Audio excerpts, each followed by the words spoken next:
여러분 안녕하세요. 오늘은 2020년 10월 19일 월요일입니다. 어제 한 주간 편안히 잘 그리스도 안에서 쉬셨는지요? 어제 저희 나나이모 제일교회에서는 고 이은자 권사 천국 환송 예배를 하나님의 은혜 가운데 잘 마쳤습니다. 모든 사람들이 이은자 권사를 천국으로 보내면서 많이 아쉬워하고 눈물을 흘렸지만은 그 눈물은 기쁨의 눈물이요, 감사의 눈물이요, 번쩍하는 하나님의 그 자녀의 택하신 하나님의 사랑에 대한 고백이었다고 생각을 합니다. 어제 쉬고 오늘 아침에 읽어주는 카페를 시작하기에 앞서 지금 많은 것이 올라와 있습니다. 그래서 배경음악을 깔고 이렇게 시작을 하겠습니다. 배경음악은 보혈을 지나 음악을 들려드리겠습니다.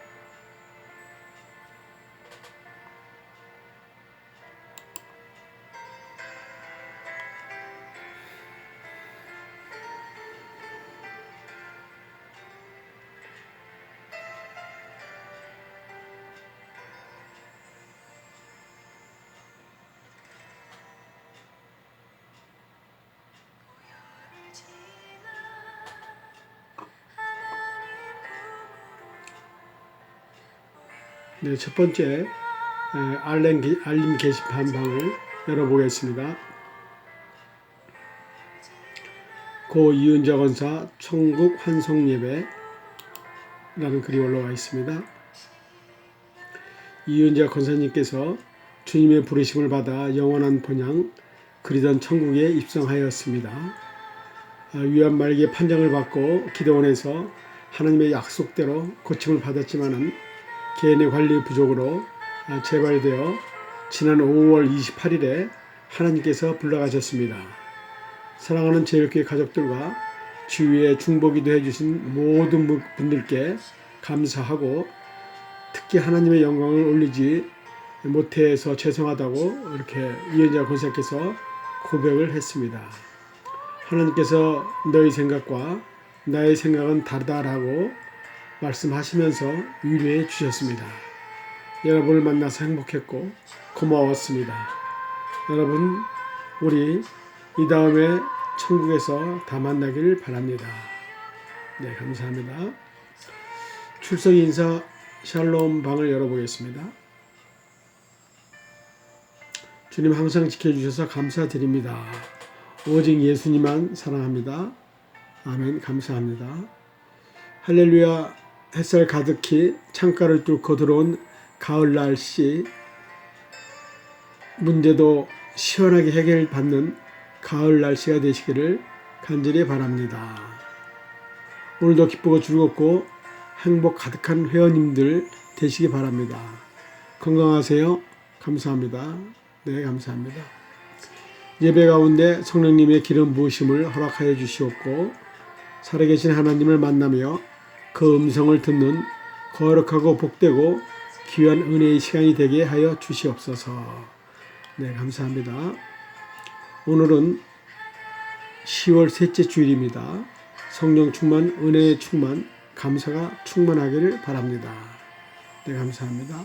가을 하늘처럼 밝고 청명하게 은혜로운 주일 되시기 바랍니다.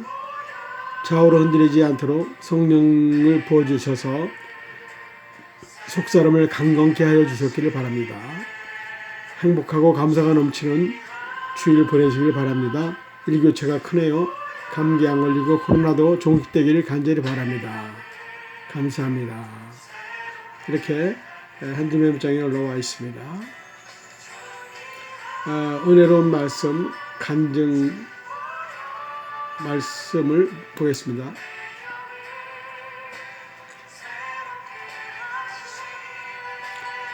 은혜로운 말씀, 두려워하라. 나진이가 썼습니다. 어려서부터 나는 겁과 두려움이 많았습니다. 무척 내성적인 성격이어서 밖에 나가 노는 일을 드물었고 공포 영화도 잘 보지 못했습니다. 밤중에 골목길 가는 걸 무서워했으며 누가 크게 노하면 옆에서 내 마음이 쿵탕쿵탕 거렸습니다. 수업 중 발표 시간이나 남 앞에서 책을 읽어야 할 때는 떨려서 제대로 말하기도 힘들었습니다. 징검다리를 두드리다 끝내 건너지 못하는 경우도 허다했습니다. 특히 죽음의 공포가 무진장 컸습니다. 그냥 우스갯소리로 하는 천국 지옥 얘기를 들으면 나는 막연하나마 진짜 있을 것 같아 너무나 무서웠습니다. 그저 고등학교 입학 무렵에 처음 간 교회에서 예수님을 믿으면 천국 간다는 복음을 듣고 바로 신앙을 가졌습니다. 지옥에 대한 두려움을 떨쳐버리고 인생의 해답을 얻었습니다. 두려움의 은혜를 아는가? 많은 시간이 흘러 이 말을 들었을 때 내게 두려움의 은혜가 임했음을 깨달았습니다. 교회를 잘 다니던 친구들이 대학에 들어가 더 이상 신앙생활을 하지 않았을 때 난 정말 이해를 할 수가 없었습니다. 어떻게 다시 지옥에 갈 생각을 했을까? 교회를 떠나는 건 예수님을 떠나는 것과 같고 그러면 지옥을 선택하는 것과 같다고 여겼습니다. 나는 절대로 주님을 떠나지 않으리라 결심을 했습니다. 두려움이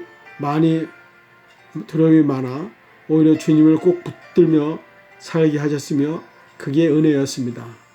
세상에서 가장 두려운 것은 무엇일까요? 재해, 가난, 질병, 미래에 대한 불안 등등 안전을 위협하는 여러 가지가 있겠습니다. 사실 두려움이나 염려가 없는 사람이 얼마나 될까요? 다윗, 욥, 기드원, 여호수아 등등 성경에 나온 인물들에게도 두려움을 찾아볼 수가 있습니다. 주님을 두려워하는 내게 성경 인물을 떠올려 주시며 오히려 그런 자들을 세워주심에 주의 종으로 쓰셨다고 하셨습니다. 성경에서 두려워하지 말라는 말이 360번 나온다고 합니다. 365일 매일 두려워하지 말고 하나님만 바라보라는 뜻으로 해석을 합니다. 그러나 반대로 두려워하라고 명령한 부분도 있습니다. 예수님은 이같이 말씀하셨습니다. 내가 내 친구 너희에게 말하노니 몸을 죽이고 그 후에는 능히 더 못하는 자를 두려워하지 말라. 마땅히 두려워할 자를 내가 너희에게 보이리니 곧 죽은 후에 또한 지옥에 던져 넣는 권세 있는 그를 두려워하라. 내가 참으로 너희에게 이르노니 그를 두려워하라. 누가복음 12장 4절에서 5절 말씀입니다. 이새 선지자도 같은 말씀을 전했습니다. 그들이 두려워하는 것을 너희는 두려워하지 말고 놀라지 말고 만군의 여호와와 그를 너희가 거룩하다 하고 그를 너희가 두려워하며 두려워할 자로 삼으라. 이사야 8장 12절에서 13절에 말씀하고 있습니다. 우리가 두려워해야 할 대상은 사람이 아니라 오직 몸과 영혼을 능히 지옥에 던져 멸할 수 있는 하나님이십니다. 사람은 내 몸까지는 해칠 수 있으나 하나님은 영혼을 지옥에 보낼 수 있는 분이시니 어찌 두렵지 않겠습니까? 그분을 두려워하며 무서워할 자로 삼으라고 하셨건만 반대로 사람이 더 두렵게 느낄 때가 있습니다. 그저 하나님을 의식하지 않고 무시하기도 합니다. 묵상하며 주님께 이해를 주셔서 질문하나 말라가 말씀에 떠올랐습니다.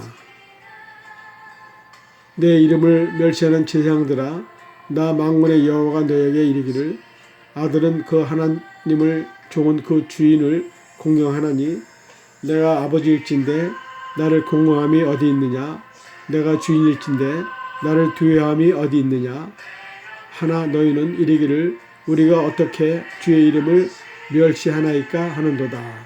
말라기 1장 6절의 말씀입니다.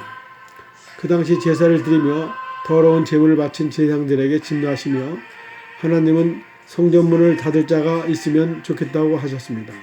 하나님을 두려워해야 하는데 두려워하지 않으니 헛된 예배와 예물로 오히려 하나님을 노하게 만들었습니다. 사실 하나님을 알수록 두려운 존재임을 알게 되어 경외감을 갖습니다. 경외란 존경하고 두려워한다는 뜻입니다. 오 주여 왜 지금의 상황이 떠올랐을까요? 성전문이 닫히도록 경홀히 한 우리의 죄를 용서하여 주시옵소서. 코로나가 퍼질 초창기에 우리 교회에서 가까운 교회에 코로나 확진자가 처음으로 나왔습니다. 경각심이 발동해 우리 교회도 오전 예배만 드리자는 말이 나왔습니다. 갑자기 그 말을 듣는 순간 내 가슴이 철렁하며 하나님이 막 두려워졌습니다. 동네 확진자가 겨우 1명 나왔을 뿐인데 지레 겁을 먹고 교회 모임을 축소하는 게 과연 하나님의 뜻일까? 다행히 오후에 하던 성경 공부를 계속하기로 했습니다. 마지막에 가까울수록 모이기를 힘쓰라는 말씀을 따라 꾸준히 예비와 성경 공부에 충실했습니다. 얼마 전부터는 정부 방침에 따라 식사 없이 오전 예배만 드립니다. 한 번은 예배 중에 신고가 들어와서 경찰이 오는 일까지 벌어졌지만 잘 마무리되었습니다. 인원이 적은 까닭에 비대면 예배와 함께 병행하고 있습니다. 감사합니다. 나진이가 썼습니다. 보았습니다. 네. 아침 묵상을 보겠습니다. 오늘 아침 묵상의 제목은 거리낌 없이 전하라 라는 말씀이 되겠습니다.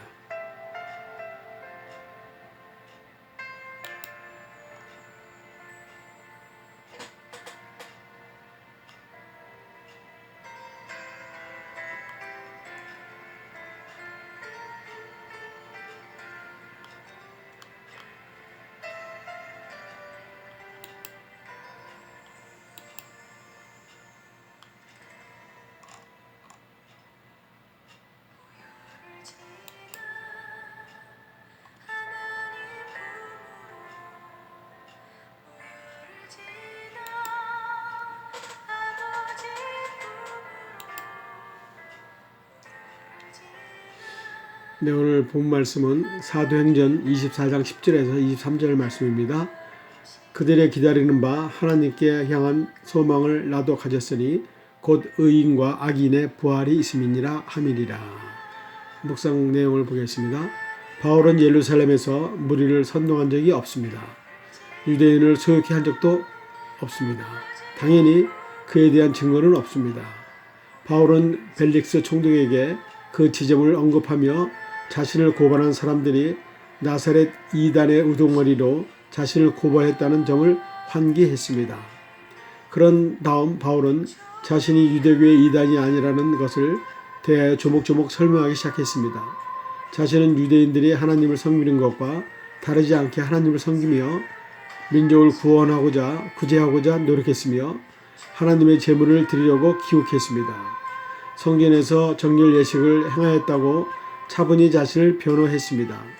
그러한 자신의 행동을 유대인들이 다 목격하였는데도 했다는 사실도 덧붙였습니다. 이제 바울은 자신의 부활에 대한 소망을 대중 앞에서 밝혔기 때문에 고발을 당한 것이라고 결론을 내렸습니다. 그들이 기다리는 바 하나님께 향한 소망을 나도 가졌으니 곧 의인과 악인의 부활이 있음이니라 함이니라. 이것으로 말미암아 나도 하나님과 사람에 대하여 항상 양심에 거리낌이 없기를 힘쓰겠나이다. 사도행전 24장 15절에서 19절 말씀입니다. 바울은 자신을 하나님과 사람에 대하여 항상 양심에 거리낌이 없기를 힘쓴 사람으로 자부합니다.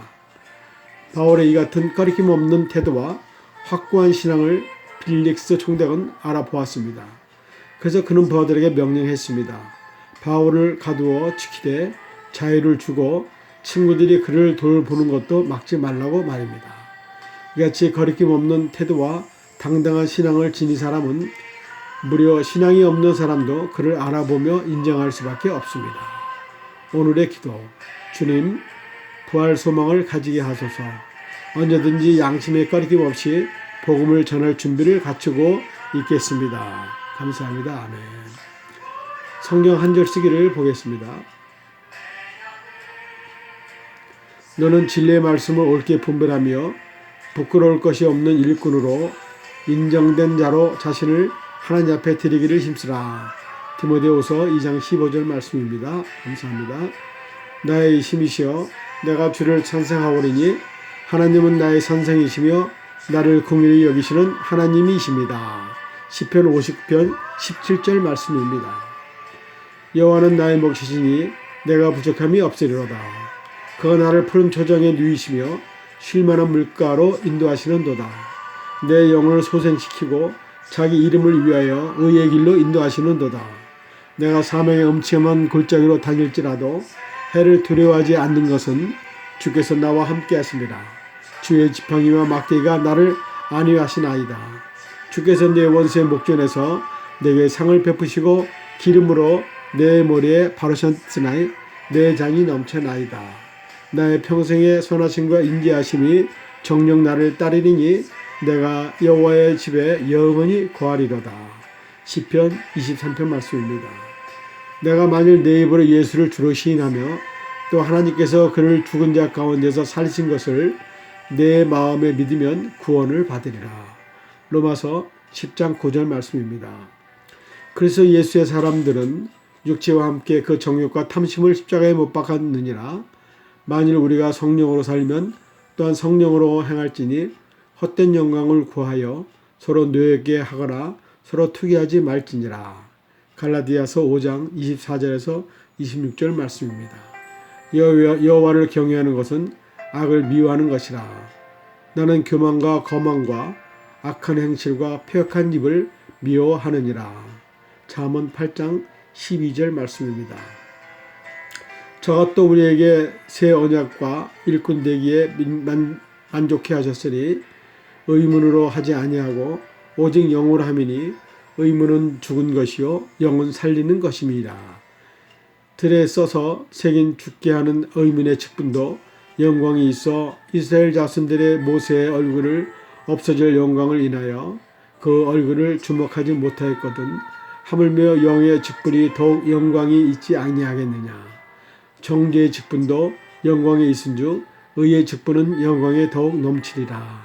고린도후서 3장 6절에서 9절 말씀입니다. 네, 감사합니다. 예배 전도 기독교 교육 및 영상 자료를 보겠습니다.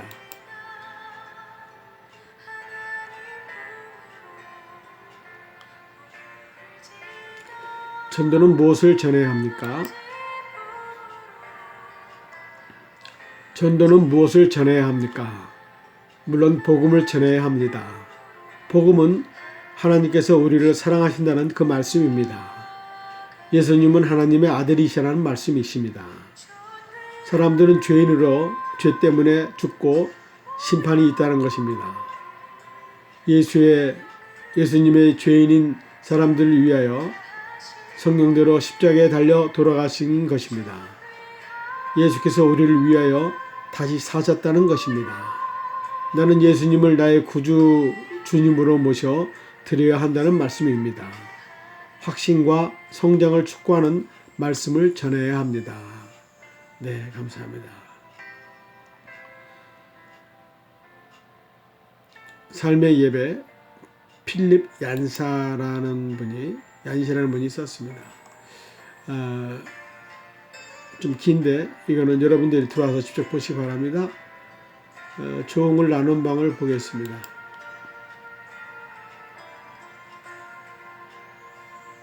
세상에서 가장 행복할 때는